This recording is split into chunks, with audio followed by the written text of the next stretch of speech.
nilagay niya yung beta dun. Si Teba naman eh. Teka lang, binibidyo ko lang. Parang... Oo.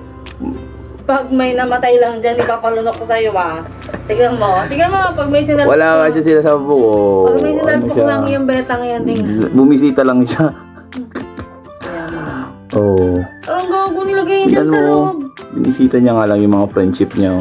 Ikaw para kung ano ah. Tanggalin mo yan dyan, ako magatanggal niya. Ano? Titingnan ko nga kung okay sa kanya yung mga kasama niya. Kaya lang parang aggressive siya. Nagulat siya, dami niyang kasama. Simon, pamatidagi. Si Satanas na gandang natintaran ka mo.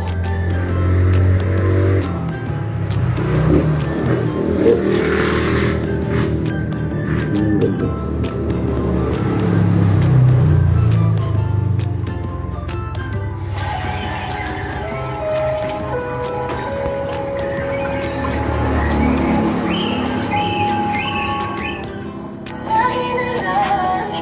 At ang blessings ko kasi napunta sa arms.